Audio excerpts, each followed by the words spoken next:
Pozdravljeni iz ljubljanskega studia 136, to so vesti na vesti. Jupi, vojna proti tajkunom se nadaljuje in zato, fantje, lahko kar pospravite šampance nazaj v hladilnike. Ja.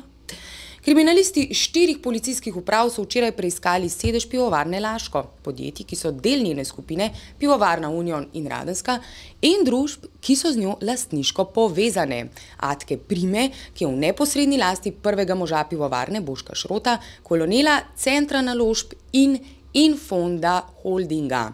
Prav tako so obiskali še sedeže 3 podjetij, ki so sodelovala v lanskem prevzemu pivovarne Laško, cestnega podjetja Maribor, Fidine in Kota, in 2 podjetij v lasti Šrotove dolgoletne poslovne svetovalke Vesne Rosenfeld, Kogito in Durox. Tako naj bi skušali pridobiti listinske dokaze za obstoj denarnih transakcij med omenjenimi podjetji, pri čemer naj bi podatke o transakcijah že pred meseci pridobili pri Banki Slovenije.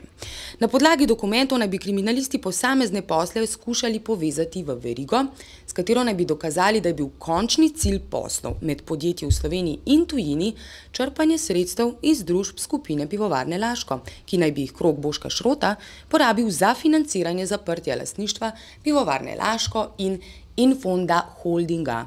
Ja.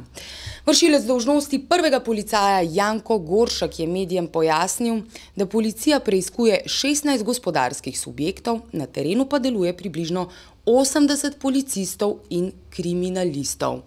Za kazniva dejanja, ki naj bi jih morda zagrešil prvi pivovar, je zagrožena zaporna kazen do največ 8 let.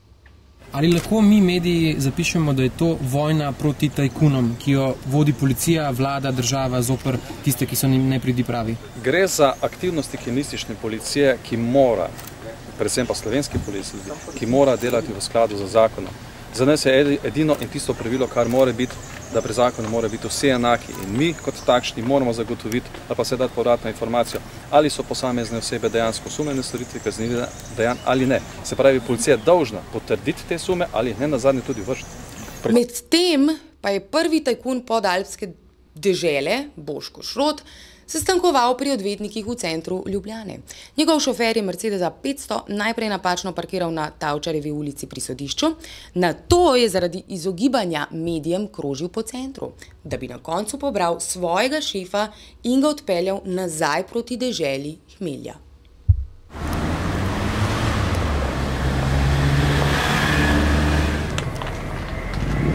Očitno zaradi prevelikega zanimanja fotografov Boška Šrota odhaja.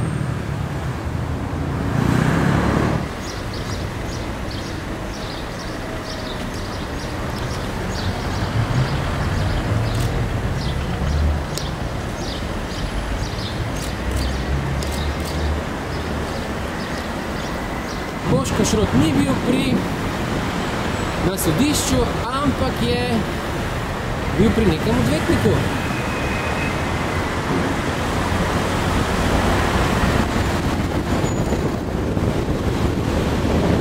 In sedaj se pelje po slovenski.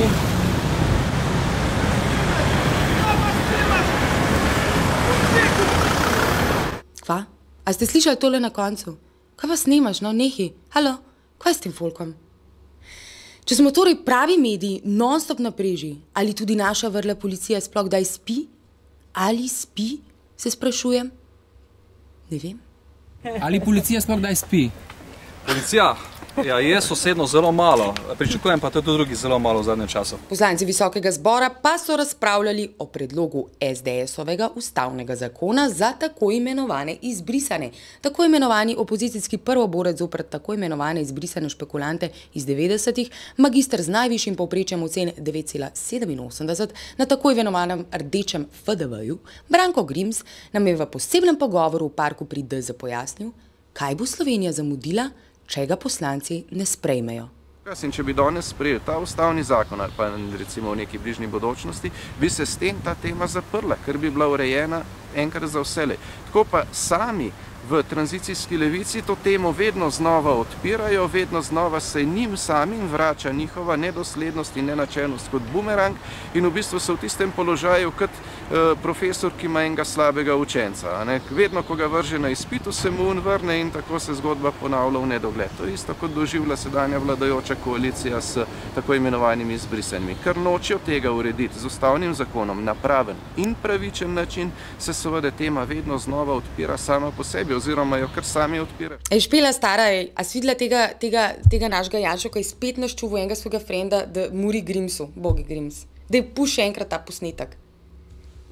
Roll it. Tako pa sami v tranzicijski levici to temo vedno znova odpirajo, vedno znova se njim samim vrača njihova nedoslednost in nenačelnost kot bumerang. Zaradi podnebnih nevšečnosti je sveži ljudski prvak Radovan Žerjav pozval vlado, naj ukrepi obrambo pred neurjem s točo ter priskoči na pomoč ljudem v severovzhodni Sloveniji, ki jih je prizadelo hudo neurje. Da iz tega mesta pozovem vlado, da nemudoma, da ne bom rekel takoj, začne z aktivnostmi pri vzpostavitvi aktivne zaščite proti toči. Tukaj mislim seveda ne samo s poskusi, ki se odvija v Mariboru z enim letalom, ampak da se sistemsko tega lotimo.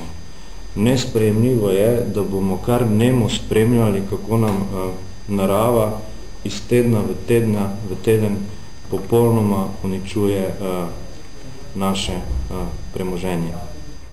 Ej, Ljubica, dej že kmetom tiste pilatuse, prosim, da se bodo lahko bojevali proti toči, pa še nove patrije lahko začnejo uporabljati, recimo za boj proti tornadom. Valjda, če smo jih končno začeli prevzemati, ne? Drugače, ne moreš, da ve. Sam predlog je bil. Vabilo dneva na poletno muzejsko noč Adela Železnik. Jutri ob 10. dopoldne bo prek 50 muzejev, galerij, razstavišč in drugih kulturnih ustanov po vsej Sloveniji na široko odprla vrata za obiskovalce.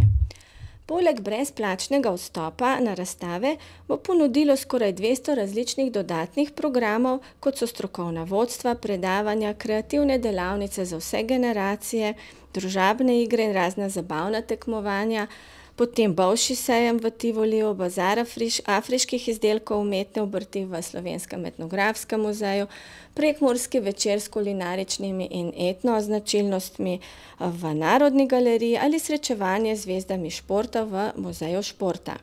Slovenija, Slovenija, Slovenija, kulturac. V galeriji Foton je bila včeraj otvoritev skupinske razstave študentov ALUO, kjer so študenti razstavili fotografije narejene s kamero Obscuro. Kamera Obscura se me je zdela zanimiva zaradi tega, ker je v osnovi zelo enostavna tehnika. Omogoča to, da se ne ukvarjaš veliko s tehniko, ampak predvsem z vsebino. Pa s tem se nekako vrnemo nazaj na začetek fotografije, tako da vsi tisti, ki se nekako prvič spoprimejo s fotografijo, jim je veliko lažje, ker tako spoznajo osnove analogne fotografije, ki posledično tudi pripeljejo do digitalne. Tako da je za spoznavanje samega medija to najboljša stvar.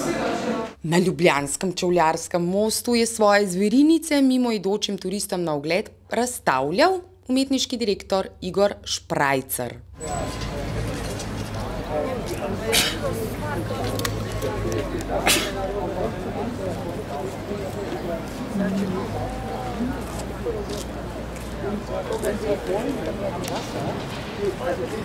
Atrakcije za turiste.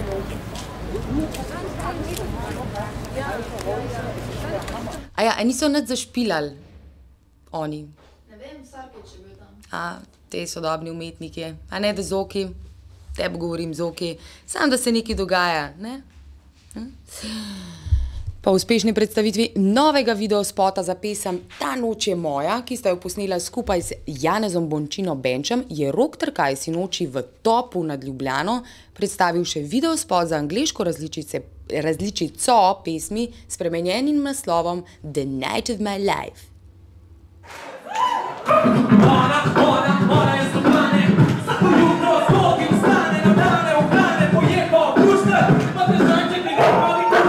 Še vreme. Ker je tudi vlada ustanovila svojo službo za podnebne spremembe, meteorologi že svetujejo, da se še bolje pripravite na orkanski veter in točo. Iz ljubljanskega studia 136, to so bile vesti na vesti. Ostanite še naprej tako kul kot tajkunski šampanjci.